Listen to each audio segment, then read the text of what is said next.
Denver Broncos are off to LA this week for Monday Night Football. AFC West showdown with the Chargers awaits. The rookie out of LSU missed it. Pushed it to the right. Browns short boot boosts Bolts back up. Sorry, not on par with Princess Carolyn. To get back on par in the record column, though, it seems the Broncos are going to have to try and make sure Austin Ekeler doesn't go bonkers like he did in Week 5. Over 170 yards on the ground, 16 carries, 10.8 per, broke a 71-yarder. This is Ekeler. Ekeler breaking free. Ekeler in the clear. Keenan Allen wasn't able to make it back last week. He's been out a few weeks now. Ekeler's the guy that has stepped up. In Week 4, 3 scores and over 100 scrimmage yards. Last week, 2 more touchdowns, a yard short of 2 scrimmage bills. Ekeler inside the 15, 10, 5, touchdown. Broncos will also focus plenty of attention on Mike Williams, 120 yards receiving in Week 4, 134 in Week 5. Go deep, leaping for the ball, and coming down with it is Mike Williams. In super generic terms, those two, along with Justin Herbert, pretty much the Chargers Denver has to contain. Unless Allen makes it back, of course. When Herbert has Allen, he's at his best. Without him versus Cleveland, just over 220 yards, 6.7 yards per attempt, TD, no picks, rating kinda low 90s, 10 touchdowns, 2 INTs on the year, rating in the triple digits. Herbert, under pressure, got rid of it.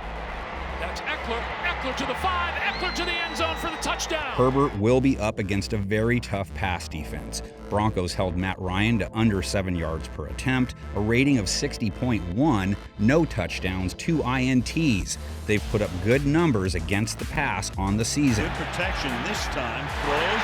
It's picked off at the 15-yard line. Denver cornerback Patrick Surtain will be on Williams for plenty of snaps if Allen is still missing. Surtain's rating against just 70.1 through 5 games. And there's Surtain knocking it loose, and a heads-up play there by 1. Bummer news for Orange Crush. They lost cornerback Ronald Darby for the season, ACL. He was playing really well, too. Puts more pressure on their front to harass Herbert. Big battle in the trenches when LA has the ball. They not only helped the rushing game thrive last week, Herbert threw 34 times with Myles Garrett and Jadeveon Clowney coming after him, only took 1 sack for 1 yard. Herbert, sideline, that is caught by Mike Williams. Broncos pass rush LA faces won't have Randy Gregory. He's out for the next 4 with a knee injury. Bradley CHUBB comes in off a 2.5 sack game though, has 5.5 for the year. Ryan under pressure, gets sacked at the 21-yard line. Bradley CHUBB. And holy orange Baron Charlie Brown. Herbert's tackles better be ready for Baron Browning. Dude got a chance to start in Gregory's place, was blowing by tackles like he knew the snap count. Hurt his wrist, so he's listed day-to-day right now. 6 QB hits, a sack and a half before he left last week. Ryan's going to get sacked again.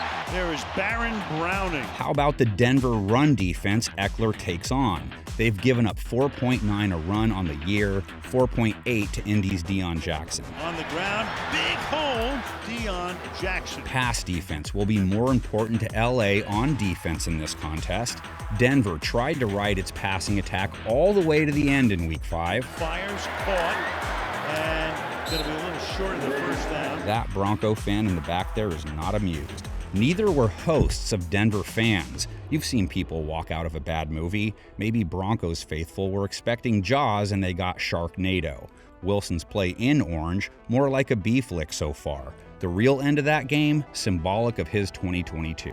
Fires, broken up in the end zone. Wilson is looking for a big bounce back this week. He didn't throw any TDs last week, 2 INTs, under 60% completion rate. His rating for the year now, low 80s. Wilson to the end zone, and it's intercepted by Gilmore. The Broncos pass catcher, LA will stick its best DB on, COURTLAND Sutton, 5 catches, 74 yards. Wilson going deep downfield into a lot of traffic, and somehow, someway, it is caught inside the 25-yard line. He dealt with a lot of Stephon Gilmore, though, last week. 5 receptions on 11 targets isn't ideal. Expect to see Asante Samuel shadowing him a fair number of reps then, allowing a low 80s rating in 2022. The outside, Looks like he's been brought down short of a first down. Asante Samuel with the tackle. Chargers handled their most recent passing test as a whole, held Jacoby Brissett to a sub-80 rating. They picked him in a big moment. They have 6 INTs on the season. On the move, throwing. It is intercepted at the goal line. Jerry Jeudy is option number 2 for Wilson. He's had trouble connecting with him this season, though. Last week, 8 targets, only 3 catches. Everybody into the pattern. Underneath, the throw is not caught by Jerry Jeudy. He dropped that one. Jeudy should get covered by LA cornerback J.C. Jackson. He has struggled with a bolt on his helmet. Rating against a fat 144.5 so far. One-on-one, marquee player against marquee player. And it doesn't get any better than that. X Factor, Broncos run game. Denver was in the middle of a low-scoring curling match, yet Wilson finished with 39 pass attempts.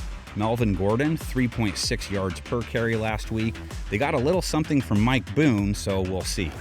Cutting it back. First down and more.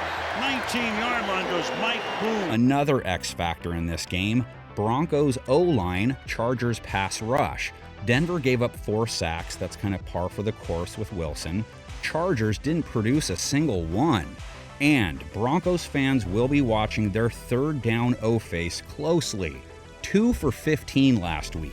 Again, deep downfield and too deep, intended for Jerry Jeudy. AFC West football, Monday night action. Get into the comments section and transform it into a bastion of keys and predictions. Panel, what do you got?